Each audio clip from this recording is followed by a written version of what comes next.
Mateo,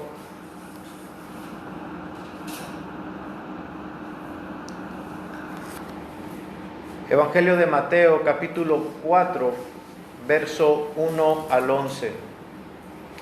La tentación de Jesús en el desierto. Entonces Jesús fue llevado por el Espíritu al desierto para ser tentado por el diablo. Y después de haber ayunado 40 días y 40 noches, tuvo hambre. Y vino a él el tentador y le dijo: si eres hijo de Dios, di a estas piedras que se conviertan en pan. Él respondió y dijo: escrito está, no solo de pan vivirá el hombre, sino de toda palabra que sale de la boca de Dios. Entonces el diablo le llevó a la santa ciudad y le puso sobre el pináculo del templo y le dijo: si eres el Hijo de Dios, échate abajo, porque escrito está: a sus ángeles mandará acerca de ti, y en sus manos te sostendrán para que no tropieces con tu pie en piedra. Jesús le dijo: escrito está también: no tentarás al Señor tu Dios. Otra vez le llevó el diablo a un monte muy alto y le mostró todos los reinos del mundo y la gloria de ellos. Y le dijo: todo esto te daré si postrado me adorares. Entonces Jesús le dijo: vete, Satanás, porque escrito está: al Señor tu Dios adorarás y a Él solo servirás. El diablo entonces le dejó, y he aquí vinieron ángeles y le servían.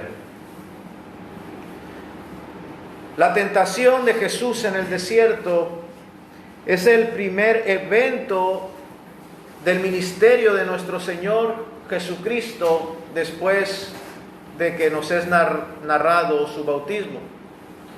Los demás evangelios también dicen que las tentaciones de Jesús surgieron inmediatamente después de que fue bautizado por Juan.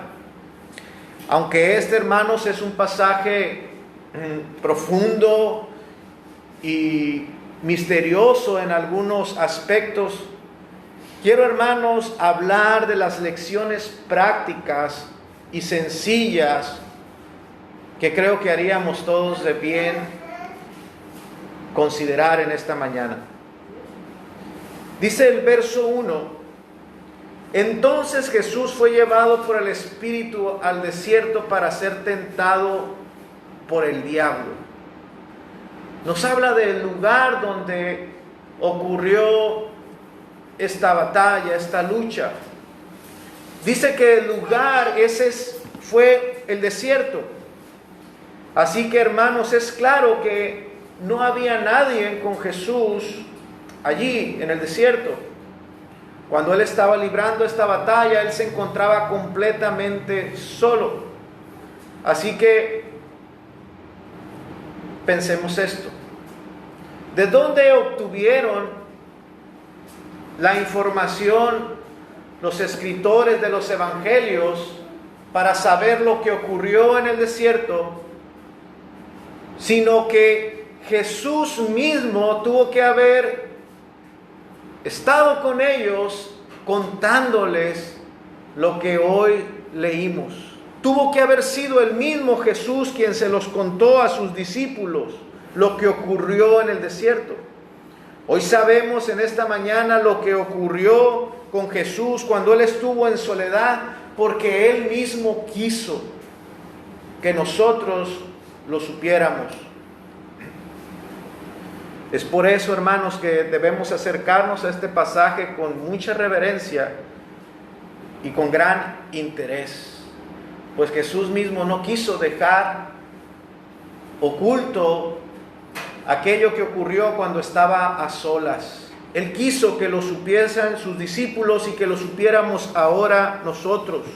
Jesús quiso descubrirnos sus luchas, lo más íntimo de su corazón. Así es que debemos acercarnos a este pasaje como si Jesús mismo nos estuviera contando lo que ocurrió. Sintamos, hermanos, al estudiar esto como si Jesús nos estuviera diciendo: yo puedo ayudarlos en sus pruebas porque yo mismo fui probado. Hermanos, quiero hablar algunos puntos o algunas lecciones prácticas, como les he dicho. Y lo primero que nos cuenta este pasaje es que fue la voluntad de Dios llevar a Jesús al desierto a ser probado. Es más que evidente, cuando uno estudia la Escritura, es muy claro poder ver que a Dios le agrada que los suyos le adoren en el desierto. Aunque el desierto es un lugar desagradable para el hombre por obvias razones, Dios ha visto necesario en muchas ocasiones llevar a los suyos al desierto para ser probados, para que allí en el desierto sea ese lugar de la decisión para ellos. ¿Recuerdan al pueblo de Israel? Inmediatamente después de haber vencido Dios a sus enemigos, fue llevado ese pueblo al desierto antes de entrar a la tierra prometida. Dios también, cuando libertó al pueblo después del cautiverio en Babilonia, también lo llevó al desierto antes de volver a sus ciudades. Juan el Bautista fue llevado al desierto antes de su ministerio. Jesús fue llevado al desierto. El apóstol Pablo, antes de iniciar su ministerio, fue al desierto. Es allí, hermanos, en el desierto donde se demuestra si se está a favor o en contra verdaderamente de Dios. Fueron llevados ahí y ahí fueron probados y ahí decidieron por Dios. Jesús, dice nuestro texto, fue llevado por el Espíritu.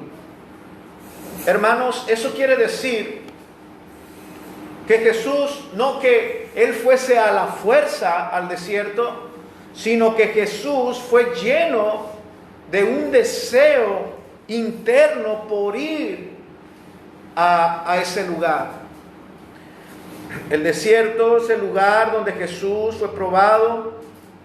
Fue un lugar de soledad, un lugar lleno de peligros. El Evangelio de Marcos dice que ese lugar estaba lleno de fieras, que Jesús estaba entre las fieras. Estaba rodeado de peligros. El desierto es un lugar totalmente opuesto al paraíso donde Adán fue probado. El primer Adán estaba rodeado de la bendición de Dios. No había necesidades. Y en medio de toda la bendición de Dios, fue probado Adán en el paraíso y falló. Pero ahora este segundo Adán, que es Cristo, dice, fue llevado por el Espíritu, no al paraíso, no al cielo, sino fue llevado a un lugar de peligros, de soledad, para ser puesto a prueba. Por eso, hermanos, debemos ver este texto como una expresión clara de Cristo siendo probado y triunfando donde el hombre pecó y falló. Ahora viene este Salvador, este nuevo representante de la humanidad, viene a triunfar en aquello donde nosotros los hombres fallamos. El que Cristo fuese llevado al desierto por el Espíritu es una muestra de que Cristo es ese Salvador, ese nuevo Salvador, el primogénito ahora de una nueva creación. El que Cristo haya sido llevado por el Espíritu al desierto es una prueba de que Él es la provisión nuestra. Aquel que cumplió la ley, aquel que hizo lo que el primer Adán no pudo hacer, aquel que venció a la tentación que aquel primer Adán transgredió. Nuestro texto deja claro el objetivo de esa prueba, el objetivo de esa estancia, de ese llevarlo ahí al desierto. Dice nuestro texto, fue llevado ahí para ser tentado por el diablo. Tenemos el lugar y ahora estamos viendo el objetivo de haber sido llevado a ese lugar. Dice, para ser tentado por el diablo. Si nosotros escuchamos la palabra tentación, el ser tentado, si escuchamos esa frase, para nosotros eso solo significaría ser inducidos al mal, ¿verdad? Cuando dice, estoy siendo tentado, estoy siendo inducido al mal. En nuestro lenguaje, en nuestro castellano, significaría tan solamente eso, el que alguien está tratando de persuadirte a hacer algo malo, algo que no está bien. Pero en la Biblia, esa palabra tiene más significado. Tiene que ver más bien comprobar algo más que con inducir a lo malo. Si quiere ir a la escritura, Génesis capítulo 22, verso 1.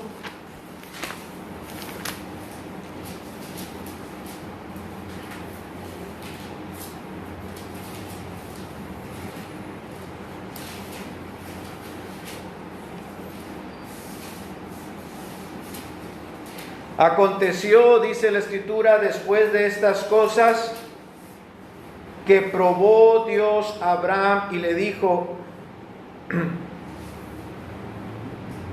y él respondió, heme aquí. La palabra allí, hermano, y en otras versiones, siempre es traducida como, y aconteció después de estas cosas que tentó Dios a Abraham. Y está claro que la palabra esta es bien traducida aquí como probar, porque Dios no puede querer decir que Dios estaba tratando de seducir a Abraham a hacer algo malo. Todo queda totalmente claro más adelante cuando entendemos lo que Dios quería hacer. Dice después la escritura que aconteció después de estas cosas. Dice ahí la escritura, pues el texto que leímos, que probó Dios a Abraham. Lo que Dios hizo con Abraham fue una prueba. La lealtad de Abraham tenía que ser probada antes de que Abraham fuese el padre de la fe. Así, hermanos, como los metales tienen que ser tratados, tienen que ser probados y son sometidos al fuego y a duras tensiones antes de poder ser usados. Así también, hermanos, todo hombre tiene que ser probado por Dios antes de que Dios pueda usarle. Aprendemos, hermanos, que lo que entonces nosotros llamamos tentación no nos viene para hacernos pecar. La tentación de Jesús, Dios no llevó a Jesús a ser tentado para que Jesús pecara. No, fue ahí al desierto a sufrir esa presión, esa tensión antes de su ministerio para que Dios le usase. Así también, hermanos, con nosotros. Dios no nos tienta, Dios no nos prueba para hacernos pecar. Esas tensiones, esas pruebas difíciles, no es para hacernos malos, sino por lo contrario, para hacernos buenos, más semejantes a Cristo. No son las pruebas para debilitarnos, sino son más bien para que surjamos con una fe más fuerte después de la prueba, más auténticos, para que la prueba, para que esa tensión, para que ese fuego nos haga más puros. Lo segundo, hermanos, que podemos aprender de este pasaje es que el enemigo es real y poderoso. El personaje que es usado para tentar a Jesús, dice la Escritura, es el diablo. Aquel que llama también la palabra de Dios el adversario. El adversario de Dios y el adversario de la humanidad. Aquel que es usado para probarnos y para probar a Cristo mismo fue el diablo. Aquel mismo personaje que en el principio trajo el pecado al mundo fue el diablo. ¿Recuerda usted la vida de Job? Fue el diablo quien trajo calamidad a la vida de Job. Es el mismo que hizo caer al apóstol Pedro. La Biblia le llama el asesino, mentiroso. Dice la Biblia que es un león rugidor, el que nunca duerme, quien se ocupa de arrastrar las almas al infierno, aquel que engaña y que frecuentemente se presenta como ángel de luz.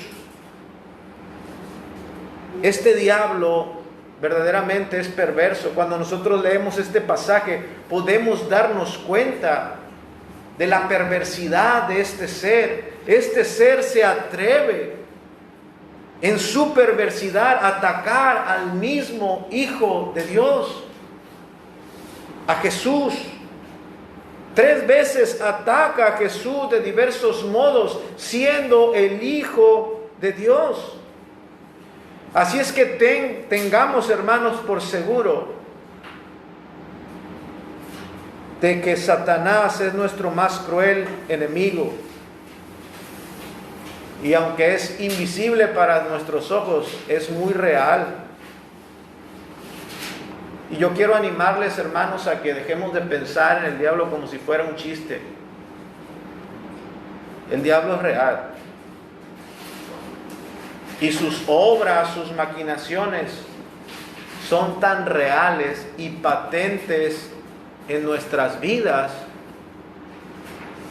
Y es triste que sigamos pensando en él como un chiste. Ni siquiera nos damos cuenta y él está obrando muchas veces, obrando en nuestras vidas. Dejemos, hermanos, de pensar en este enemigo así. Recordemos que si queremos salvarnos, debemos no solamente de crucificar la carne y de vencer al mundo. La Escritura dice también: resistid al diablo.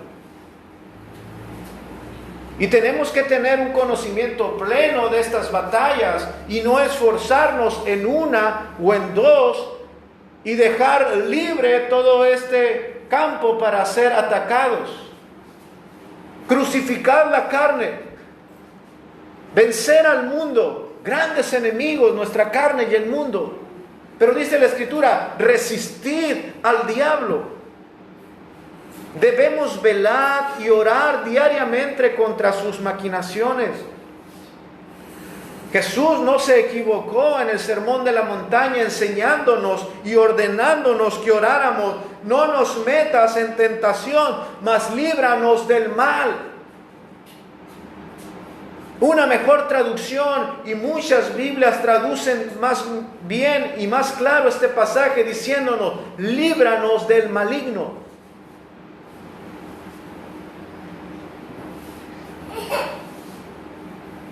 Hermanos, nuestro Señor Jesús nos ordenó esto, que oráramos así, que reconozcamos nuestra debilidad y supliquemos a Dios que nos sostenga ante este grande enemigo, pidiéndole a Dios que nos sostenga para no caer en las pruebas. Debemos pedir a Dios que nos libre del mal existente, que es real, de ese mal que hay en nuestros corazones, de ese mal que hay en el mundo al que estamos expuestos. Pero hermanos, que el Señor nos libre del mal que se personifica en Satanás, en el maligno. Tenga por seguro que mientras estemos en esta vida vamos a estar oyendo, vamos a estar viendo y vamos a estar sintiendo todo lo que es del maligno. Santiago 4:7 dice la Escritura: someteos pues a Dios, resistid al diablo y huirá de vosotros.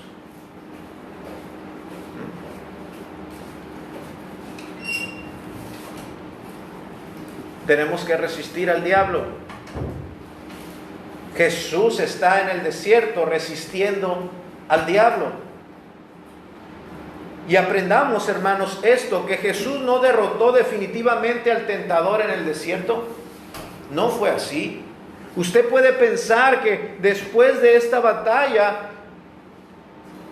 en el desierto, Jesús ya no tuvo que volver a enfrentar a Satanás, sus ataques.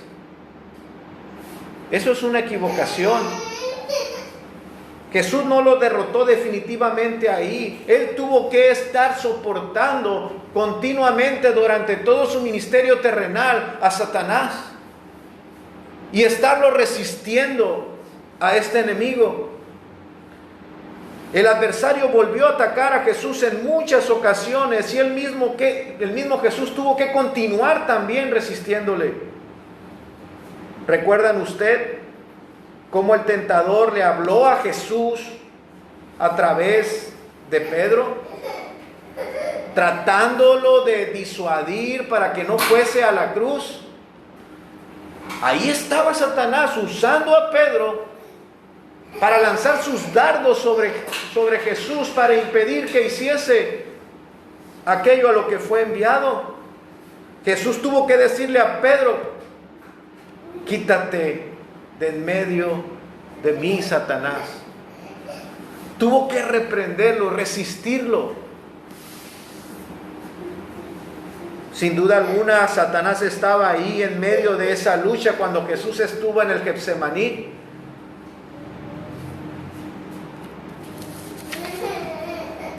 ¿Y qué hacía el mismo Jesús? Oraba, hermanos, oraba. Y también les pedía a sus discípulos que oraran ellos también. Mateo 26 dice más adelante en este mismo evangelio que estudiamos, Mateo 26, 41.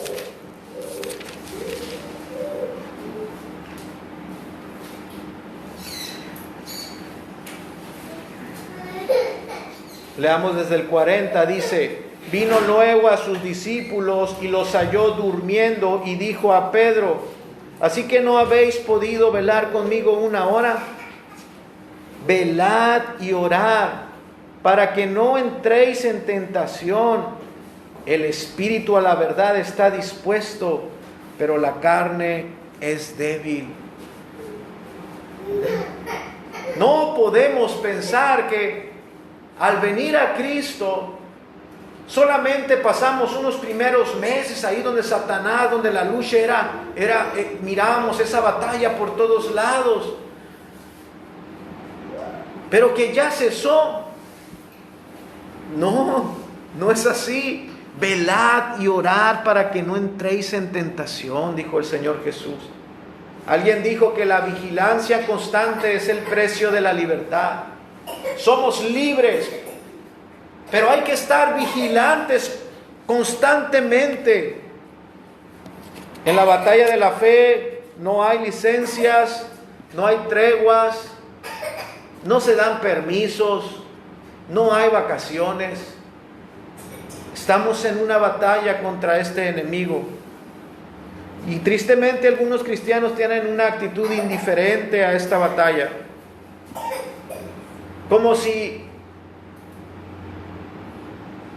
hubieran los años, a través de los años o a través del conocimiento de todo lo que ya saben, como si los años y el conocimiento les hayan dado como un tipo de blindaje contra los ataques del diablo. Como si ya hubiesen quedado, ellos ya hubiesen crecido tanto que ya están fuera del ataque de los dardos del enemigo. Como si él nunca más, el tentador, fuera a atacarles. Pensemos en el ministerio de nuestro Señor Jesucristo. Jesús, durante su ministerio terrenal, nunca alcanzó eso.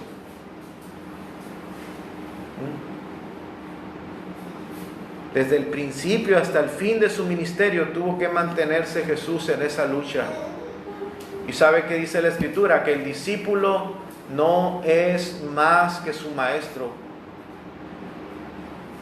El criado no es más que su amo. Esto nos lleva a una tercera consideración o enseñanza. No debemos considerar las tentaciones como cosa extraña. Si Satanás se acercó a Cristo, se acercará también a ti. Si Satanás no se detuvo en enfrentar y lanzar sus dardos contra el Hijo de Dios, ten por seguro que no dudará en atacar tu vida.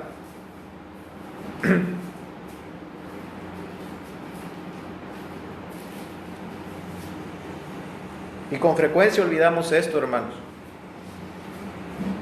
Los cristianos descubren frecuentemente malos pensamientos en sus mentes. ¿Escuchó?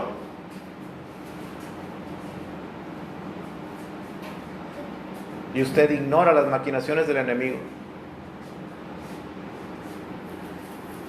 Frecuentemente a la vida de los cristianos vienen dudas.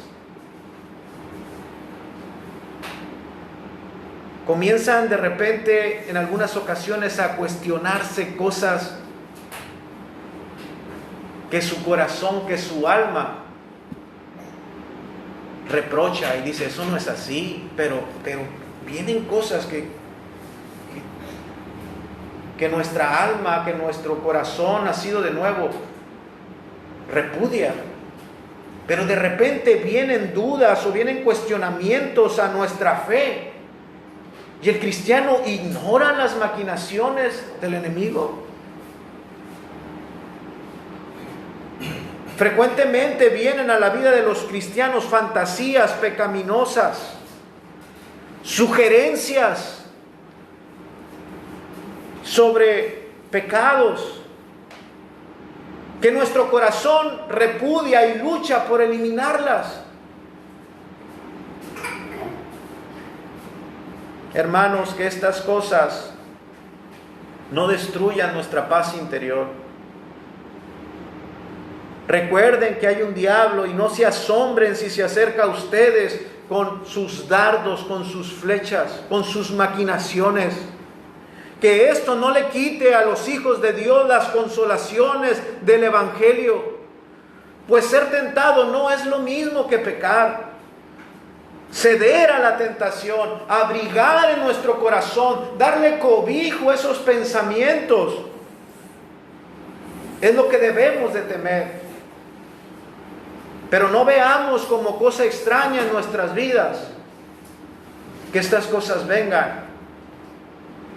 Porque si vinieron a la vida de Jesús, tenga por seguro que también vendrán a la nuestra.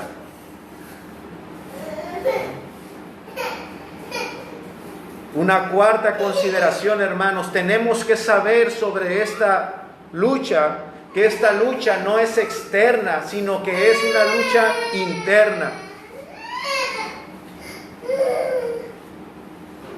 La tentación de Jesús tuvo lugar en el desierto, decíamos. Ese es el lugar, nos habla del contexto físico.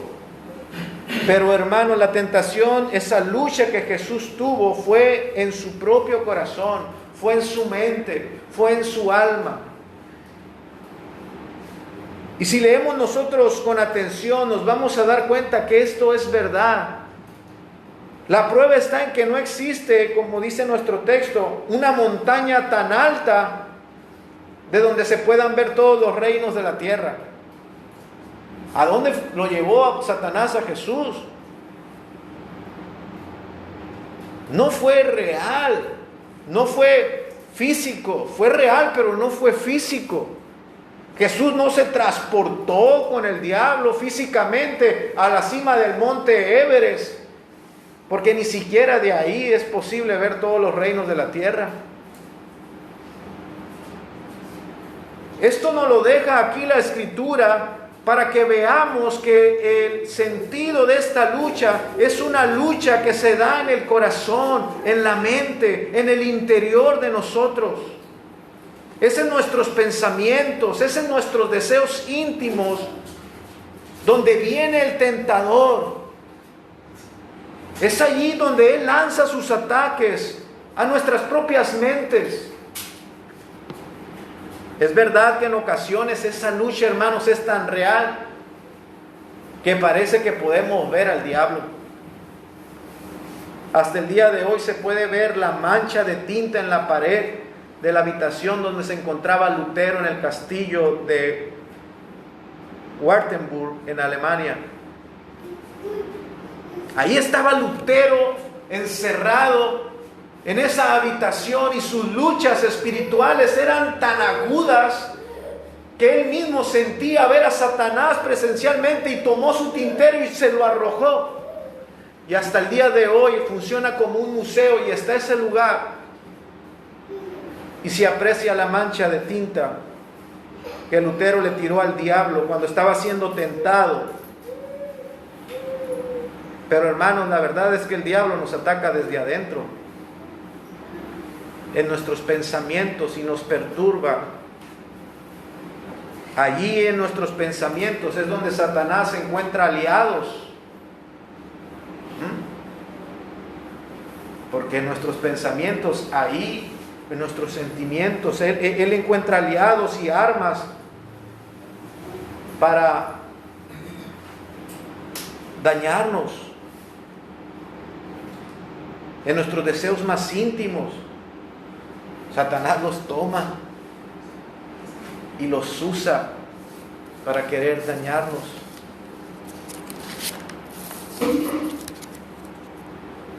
Y aunque no había nada en la vida de Jesús que él pudiera usar, lo intentó. Pero porque no había nada, no venció. Por eso Jesús, por eso Cristo le venció. Pero en nosotros, hermanos, hay remanente de pecado. Tenemos una naturaleza con la cual luchamos, y el Satanás sí hay dardos que son peligrosos, sí tiene aliados en nosotros. Aprendamos entonces, hermanos, finalmente sobre la tierna compasión que Cristo nuestro Señor tiene por nosotros. Vayamos a Hebreos capítulo 2, verso 18.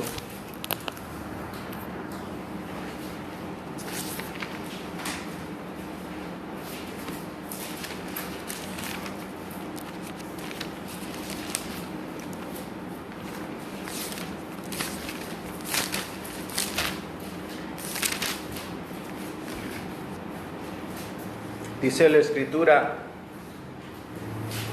pues en cuanto él mismo padeció, siendo tentado, es poderoso para socorrer a los que son tentados.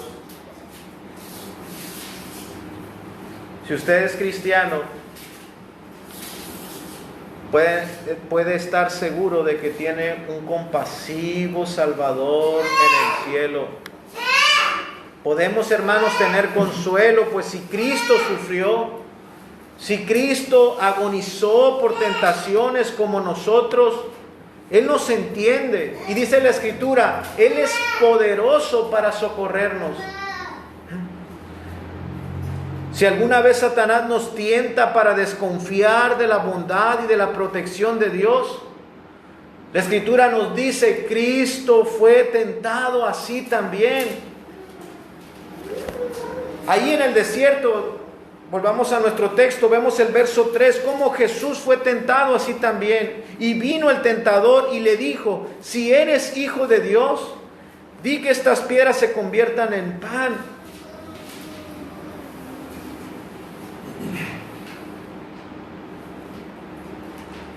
¿Ha sido usted tentado a desconfiar en la bondad de Dios? ¿Alguna vez ha pensado o ha sentido que Dios lo ha abandonado?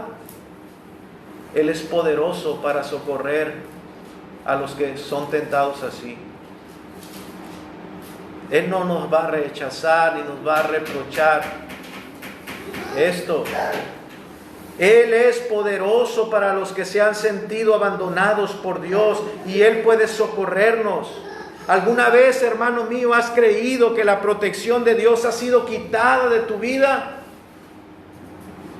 Él es poderoso para socorrernos. ¿Alguna vez, hermanos, te ha perturbado la idea de que no eres hijo de Dios? No lo veas como cosa extraña. Piensa que Jesús mismo fue tentado de esta manera. Y aunque es doloroso y es angustioso tener estas perturbaciones, de dudar si somos hijos de Dios, la Escritura nos dice que Cristo es poderoso para socorrer a los que son tentados, porque Él mismo padeció siendo tentado de esa manera. ¿Alguna vez, hermano mío, has sido tentado a abusar de la misericordia de Dios?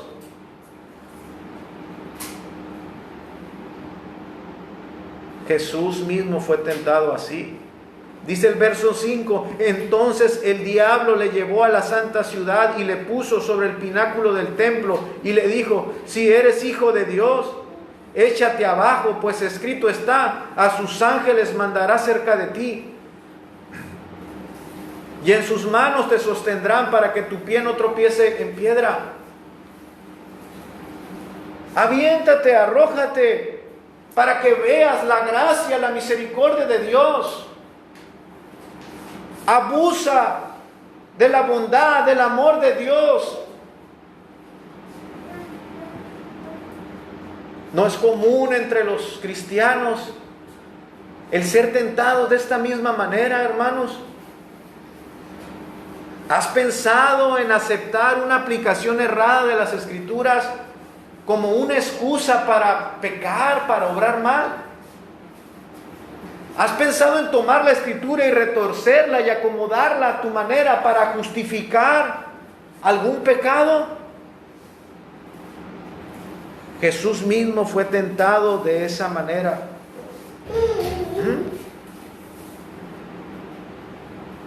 ¿Qué usó el diablo? La Escritura. Porque escrito está, a sus ángeles mandará cerca de ti. Haz algo que no debes de hacer. Porque está escrito, mira, y torcer las Escrituras para hacer algo indebido.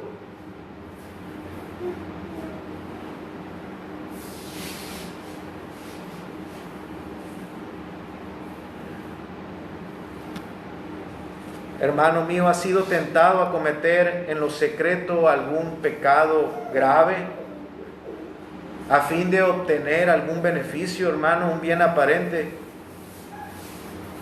Voy a pecar a ocultas para obtener un beneficio. Jesús mismo fue tentado de esa manera. Dice el verso 8, otra vez le llevó el diablo a un monte muy alto y le mostró todos los reinos del mundo y la gloria de ellos, y le dijo, todo esto te daré si postrado me adorares. No hay nadie aquí que te vea. No hay nadie aquí que vea lo que vas a hacer. Mira el beneficio que te ofrezco. Si cometes un pecado donde nadie te ve. ¿Cuántas veces somos tentados de esta misma manera?